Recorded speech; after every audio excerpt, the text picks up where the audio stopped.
نحمدہ ونصلی علی رسولہ الکریم اما بعد فاعوذ باللہ من الشیطان الرجیم بسم اللہ الرحمن الرحیم لا الہ الا اللہ واللہ اکبر سبحان اللہ والحمد للہ لا الہ الا اللہ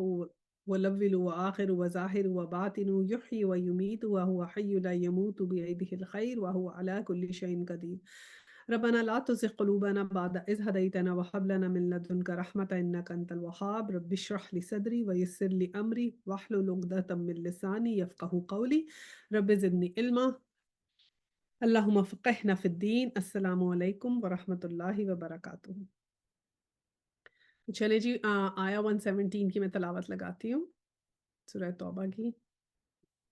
لقد تاب الله على النبي والمهاجرين والأنصار الذين اتبعوه في ساعة العسرة من بعد ما كاد يزيغ قلوب فريق منهم ثم تاب عليهم إنه بهم رؤوف رحيم وعلى الثلاثة الذين خلفوا حتى إذا ضاقت عليهم الأرض بما رحبت وضاقت عليهم أنفسهم وظنوا أن لا ملجأ من الله إلا إليه ثم تاب عليهم ليتوبوا إن الله هو التواب الرحيم۔ 117 ہے کہ اللہ نے معاف کر دیا نبی کو اور ان مہاجرین اور انصار کو جنہوں نے بڑی تنگی کے وقت میں نبی صلی اللہ علیہ وسلم کا ساتھ دیا، اگرچہ ان میں سے کچھ لوگوں کے دل کجی کی طرف مائل ہو چلے تھے، مگر جب انہوں نے اس کجی کا اتباع نہ کیا بلکہ نبی صلی اللہ علیہ وسلم کا ساتھ ہی دیا تو اللہ نے انہیں معاف کر دیا، بے شک اس کا معاملہ ان لوگوں کے ساتھ شفقت و مہربانی کا ہے۔ اب یہ دیکھیں اس کے اندر غور کرنے کی بات یہ ہے کہ اب یہ ان لوگوں کے معاملے کی ذکر آ رہا ہے کہ جنہوں نے غزوہ تبوک میں ساتھ تو نبی کریم صلی اللہ علیہ وسلم کا دیا تھا، لیکن کیونکہ وہ نئے نئے مسلمان ہوئے تھے نا تو کئی دفعہ دل میں خیالات آتے ہیں، یعنی کہ دل میں کجی آ گئی کہ تھوڑا سے ایسے مائل ہو گئے کہ جائیں یا نہ جائیں یا کریں نہ یا کیا نہیں، کیونکہ ساری دل کی باتیں تو اللہ سبحانہ تعالیٰ کو پتہ ہے۔ تو اللہ سبحانہ تعالیٰ نے کہا کہ جو بھی تھوڑی بات اوپر نیچے ان سے ہو گئی یا کچھ بھی ان سے اگر ہو گیا، اتنی سنسیرٹی ان کے اندر نہیں بھی تھی، لیکن پھر بھی چاہتے ہوئے یا نہ چاہتے ہوئے کسی بھی طرح انہوں نے نبی پاک صلی اللہ علیہ وسلم کا ساتھ دے دیا تو اللہ تعالیٰ نے پھر ان کے ساتھ شفقت و مہربانی کا معاملہ کیا۔ اللہ سبحانہ تعالیٰ یہ بھی کر سکتے تھے کہ کیونکہ ان کے دل صاف نہیں تھے تو اس لیے یہ کر سکتے تھے کہ صرف ان کے دل ہی ٹٹول کے ان کے اوپر فیصلہ کر دیا جائے، لیکن یہ اللہ سبحانہ تعالیٰ نے ان کے ساتھ نرمی کا معاملہ کیا، اور جو ان کا جو معاملہ پینڈنگ تھا نا وہ تو اس پہ ان کو معاف کر دیا۔ ہوا یہ تھا کہ دیکھیں غزوہ تبوک میں بہت مطلب ریسورسز ایسے تھے نا کہ ایک تو روم جانا تھا، بہت لمبا سفر تھا، 650 کلومیٹرز کا۔ آج کل کے زمانے میں بھی یہ کچھ سفر ہے، لیکن اس وقت اونٹوں پہ جانا تھا اور اتنے وسائل بھی نہیں تھے، ہر 10 آدمیوں کے لیے ایک اونٹ تھا، تو یعنی کہ جب یہ چلتے جاتے تھے تو یہ ہوتا تھا کہ ہر 10 آدمیوں کے بعد ایک کی باری آتی تھی کہ وہ اونٹ پہ بیٹھتا، اور کئی دفعہ کچھ صحابہ ایسے ہوتے تھے جو یہ کہہ دیتے تھے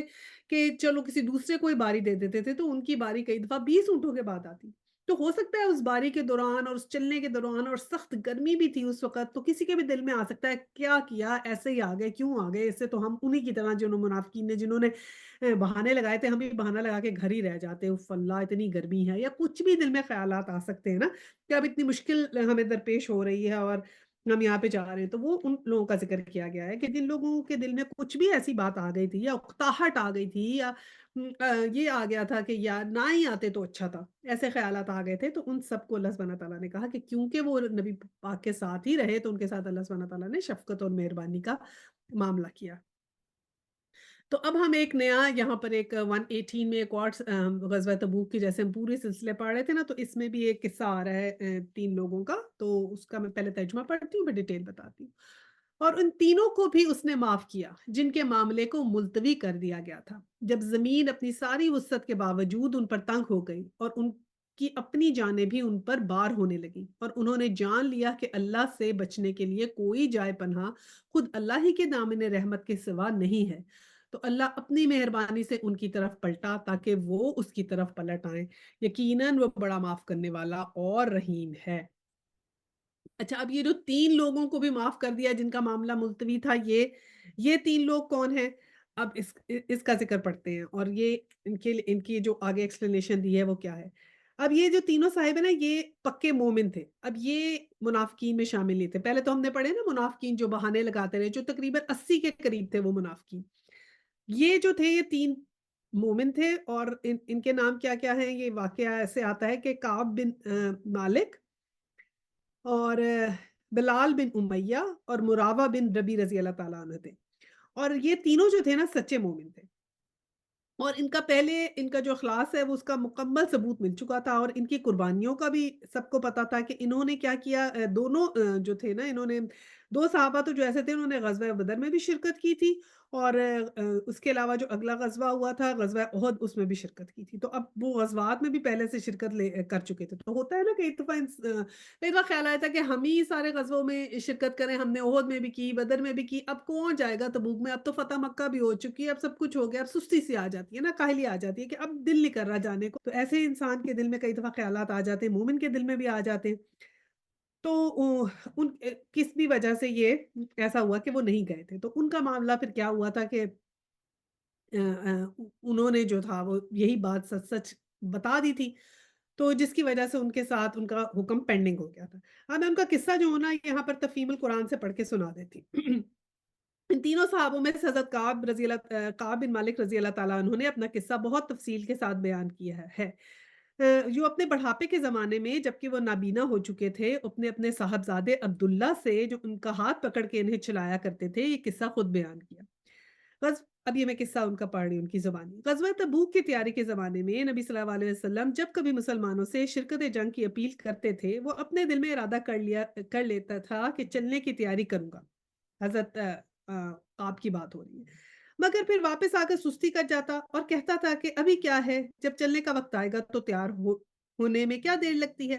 اسی طرح بات چلتی رہتی، یہاں تک کہ لشکر کی روانی کا وقت آ گیا اور میں تیار نہ تھا۔ میں نے دل میں کہا کہ لشکر کو چلنے دو، میں 1-2 روز کے بعد رستے میں ہی ان سے جا ملوں گا، مگر پھر وہی سستی آ گئی، حتیٰ کہ وقت نکل گیا۔ اس زمانے میں جبکہ میں مدینہ میں رہا، میرا دل یہ دیکھ دیکھ کے بہت کرتا تھا کہ میں پیچھے جن لوگوں کے ساتھ رہ گیا ہوں، وہ یا تو منافق ہیں یا وہ ضعیف اور مجبور لوگ ہیں جن کو اللہ نے معذور کر رکھا ہے۔ جب نبی صلی اللہ علیہ وسلم تبوک سے واپس آئے، اب جب وہ نہیں گئے تو پھر پیچھے سے پچھتاوا ہوا۔ جب نبی صلی اللہ علیہ وسلم واپس تشریف لائے تو حسب معمول آپ صلی اللہ علیہ وسلم نے پہلے مسجد آ کے 2 رکعت نماز پڑھی، پھر لوگوں سے ملاقات کے لیے بیٹھے۔ اب جب یہ 2 رکعت نماز پڑھی تو پھر وہ لوگوں سے ملاقات کے لیے نبی پاک بیٹھے، تو اس مجلس میں منافقین نے آ کے اپنے عذر لمبی چوڑی قسموں کے ساتھ پیش کرنے لگے۔ یہ 80 سے زیادہ آدمی تھے۔ حضور صلی اللہ علیہ وسلم نے ان میں سے ایک ایک کی بناوٹی باتیں سنی، ان کے ظاہری عذرات کو قبول کر لیا اور ان کے باطن کو خدا پر چھوڑ دیا۔ فرمایا خدا تمہیں معاف کرے۔ پھر میری باری آئی، میں نے آگے بڑھ کے سلام عرض کیا۔ آپ صلی اللہ علیہ وسلم میری طرف دیکھ کے مسکرائے اور فرمائے تشریف لائیے، آپ کو کس چیز نے روکا تھا؟ میں نے عرض کیا خدا کی قسم اگر میں اہل دنیا میں سے کسی کے سامنے حاضر ہوتا تو ضرور کوئی نہ کوئی بات بنا کر اس کو راضی کرنے کی کوشش کرتا۔ باتیں بنانی تو مجھے بھی آتی ہیں، مگر آپ صلی اللہ علیہ وسلم کے متعلق میں یقین رکھتا ہوں کہ اگر اس وقت کوئی جھوٹا عذر پیش کر کے میں آپ صلی اللہ علیہ وسلم کو راضی کر بھی لیا تو اللہ ضرور آپ صلی اللہ علیہ وسلم کو مجھ سے پھر ناراض کر دے گا۔ البتہ اگر سچ کہوں تو چاہے آپ صلی اللہ علیہ وسلم ناراض ہی کیوں نہ ہو، مجھے امید ہے اللہ میرے لیے معافی کی کوئی صورتحال پیدا فرما دے گا۔ اب یہ ہوتا ہے مومن کہ جھوٹ نہیں بولا، مطلب جان بچانے کے لیے جھوٹ بول بھی سکتے تھے۔ مومنوں میں سے 80 لوگ تھے جنہوں نے ڈفرنٹ عذر پیش کیے، آپ بھی پیش کر سکتے تھے، لیکن ایک مومن ہوتا ہے نا، پھر جھوٹ نہیں بولا گیا۔ ایک تو ان کو پچھتاوا تھا کہ میں گیا کیوں نہیں، جب پیچھے رہ گئے تو انہوں نے دیکھا کہ پیچھے تو صرف منافق رہ گئے ہیں یا ضعیف لوگ رہ گئے اور میں نہیں گیا، تو اب انہوں نے کہا اب جھوٹ نہیں بولوں گا۔ اب واقعہ یہ ہے کہ میرے پاس کوئی عذر نہیں ہے جسے پیش کر سکوں، یہ نبی پاک کو وہ کہہ رہی ہیں۔ میں جانے پہ پوری طرح قادر تھا۔ اس پر حضور صلی اللہ علیہ وسلم نے فرمایا یہ شخص ہے جس نے سچی بات کہی، اچھا اٹھ جاؤ اور انتظار کرو یہاں تک کہ اللہ تمہارے معاملے میں کوئی فیصلہ کرے۔ میں اٹھا اور اپنے قبیلے کے لوگوں میں جا بیٹھا۔ جب یہاں سب کے سب میرے پیچھے پڑ گئے اور مجھے بہت ملامت کی کہ تو نے کوئی عذر کیوں نہ پیش کیا، یہ باتیں سن کے میرا نفس بھی مجھے کچھ آمادہ کرنے لگا۔ ابھی کتنی سچی بات کی کہ جب میں نے لوگوں کی باتیں سنی میرا نفس بھی مجھے آمادہ کرنے لگا کہ پھر ظاہر ہو کے کوئی بات بنا دوں، مگر جب مجھے معلوم ہوا کہ 2 اور ساحلے آدمیوں یعنی مرارہ بن ربی اور